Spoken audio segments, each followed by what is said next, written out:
dipersembahkan oleh Enggak, Kenapa nih Pak alasannya? ya kasihan aja sama yang lain ya. Kalau saya sih setuju-setuju aja ya, karena memang kalau emang udah pengaturan pemerintah kita nggak bisa ngomong apa-apa juga. Ya seenggaknya kan peraturan pemerintah mobil di atas 1.500 cc itu kan nggak boleh minum pertalit kan. Udah mampu beli mobil ngapain beli pertalit?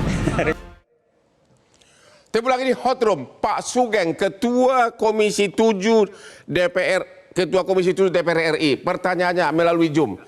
Apakah benar bahwa per 1 September ini pembatasan BBM bersubsidi akan diterapkan oleh pemerintah?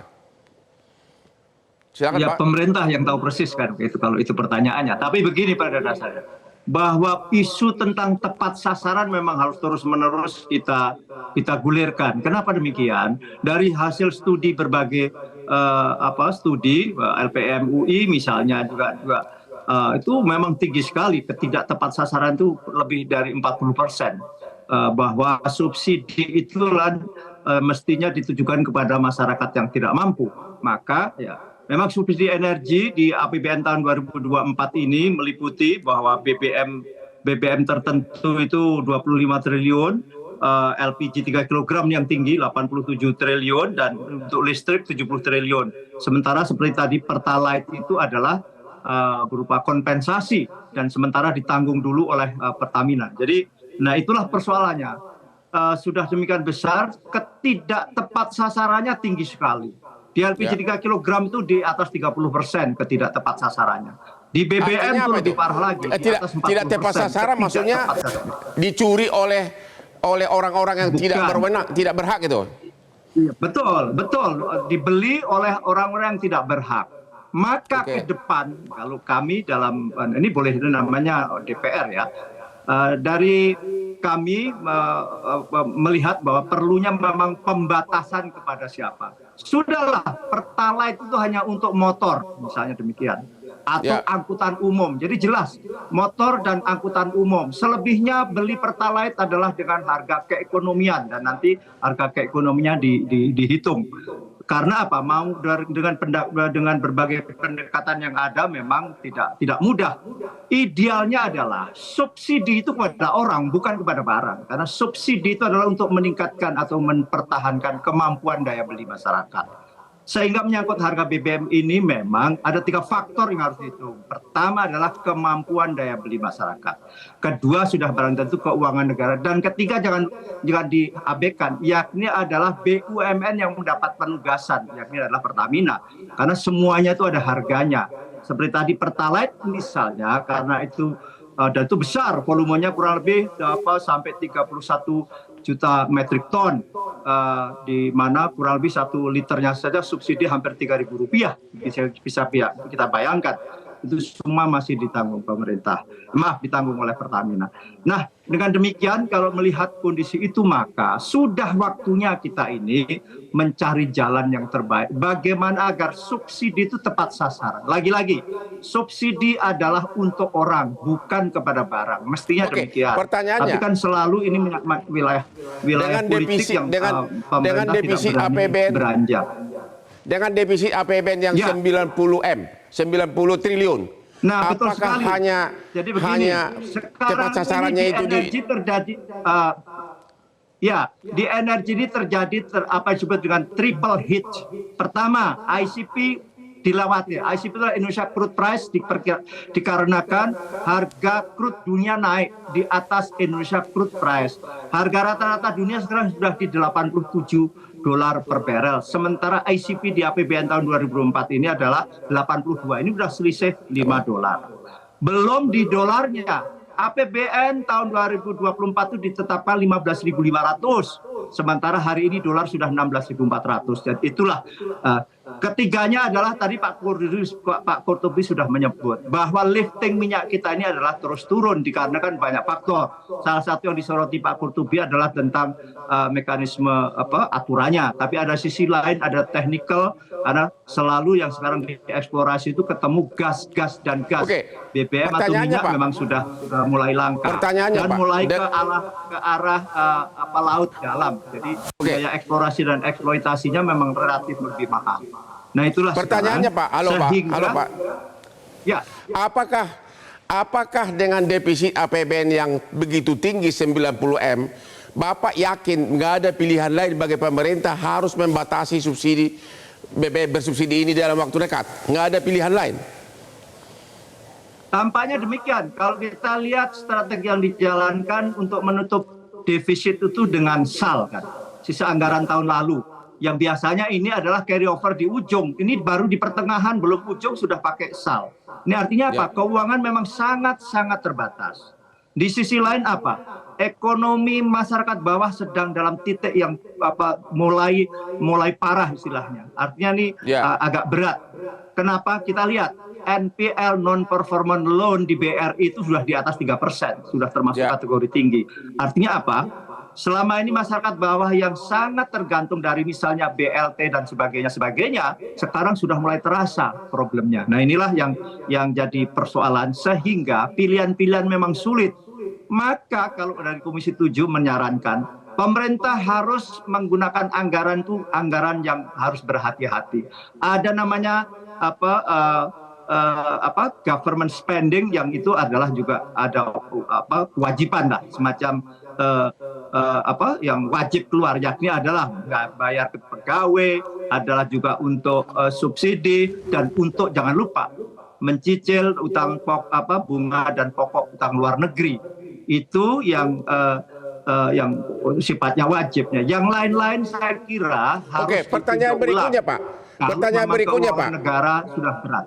Oke. Ya. Kalau bakal ada pembatasan BBM bersubsidi, apakah dikhawatirkan dalam bulan-bulan terakhir ini bakal banyak penimbunan besar-besaran BBM?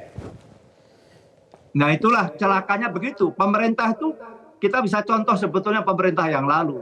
Zaman Orde Baru, besok mau naik baru malam ini diumumkan. Ini baru bulan depan atau apa dan sebagainya sudah mulai teriak-teriak. Ini sehingga terjadi keresahan dan banyak penimbunan. Ini yang tidak benar. Mestinya pemerintah menghitung secara pasti, lantas diputuskan saja langkahnya secepatnya. Karena ini bom waktu juga kok. Mau pemerintahan hari ini yang menaikkan atau pemerintahan yang akan datang. Tapi kalau hari ini sekali lagi, masyarakat bawah dalam posisi sulit, belum waktunya untuk naik BBM. Terima kasih Pak. Terima kasih Pak Komisi 7 DPR, Ketua Komisi. Pak Tulus Abadi dari YLK. YLKI. Apa Anda mendukung BBM bersubsidi ini dibatasi?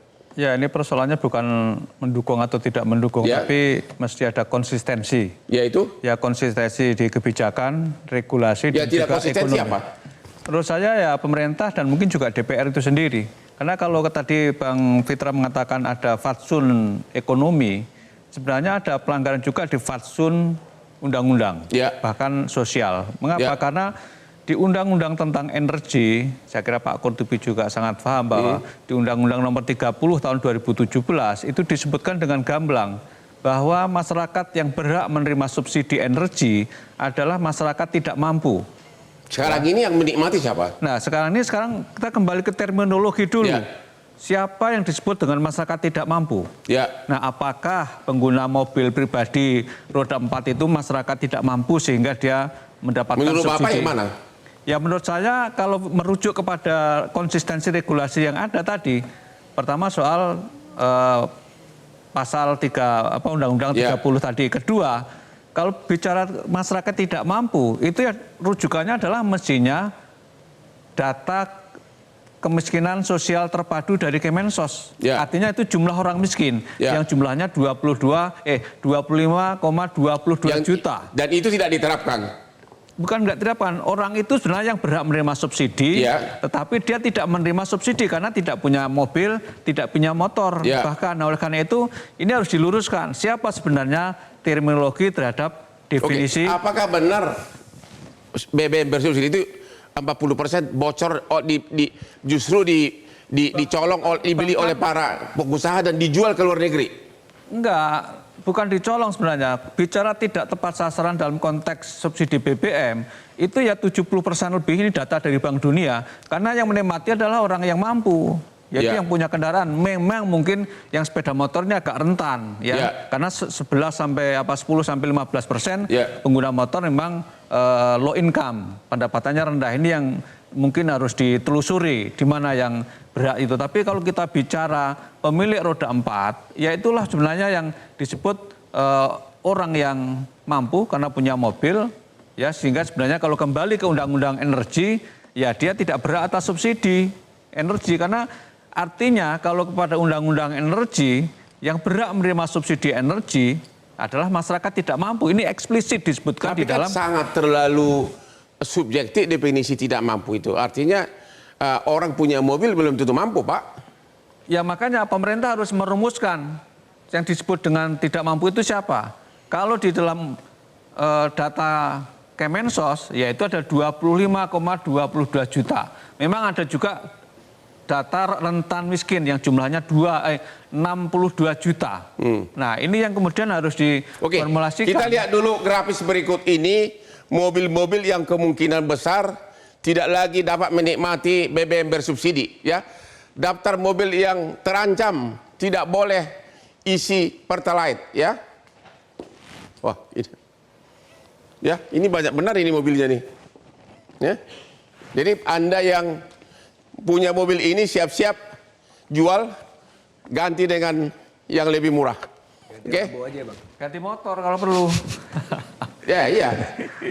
Ini yang punya mobil ini ada menengah ke atas, ada menengah ke bawah, ya. Itu.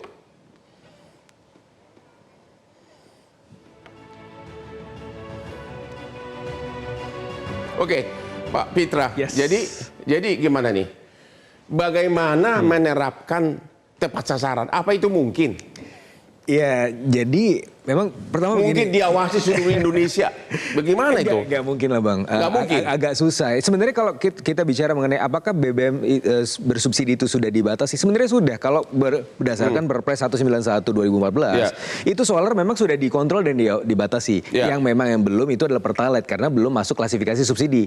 Memang mungkin wacananya ingin dibatasi begitu ya. Tapi kita lihat oke lah, realokasi anggaran. Kita kan sekarang bicara realokasi anggaran, bagaimana BBM yang diasumsikan itu lebih banyak tadi berdasarkan kajian LPM FEUI itu 40% untuk warga yang tidak mampu, artinya warga yang mampu artinya itu inclusion error-nya terlalu besar. Itu bisa nggak dihindari?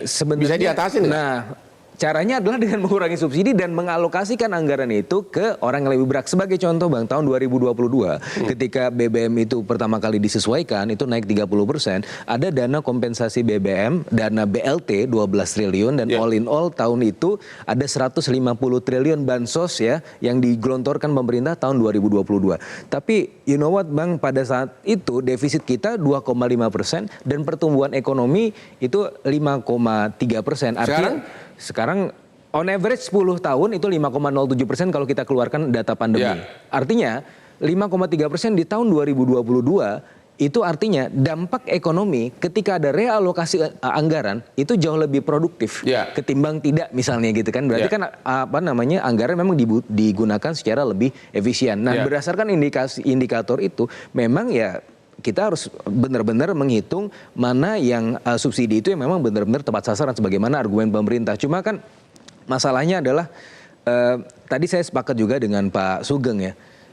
Kan ada faktor yang disebut sebagai ekspektasi inflasi, Bang Hotman. Ketika ini diumumkan misalnya sekarang, tapi nanti akan dilakukan misalnya bulan September atau bahkan Oktober, itu sudah terbentuk pola ekspektasi inflasi di masyarakat sehingga harga-harga sudah keburu naik. Jadi Anda mengatakan mengumumkan jauh-jauh hari bakal ada pembatasan BBM bersubsidi adalah tindakan yang sangat tidak bijaksana. Betul, harusnya langsung aja. Ketemu lagi di Hot Room sesudah yang berikut ini. Jelajahi cara baru mendapatkan informasi. Download Metro TV Extend sekarang.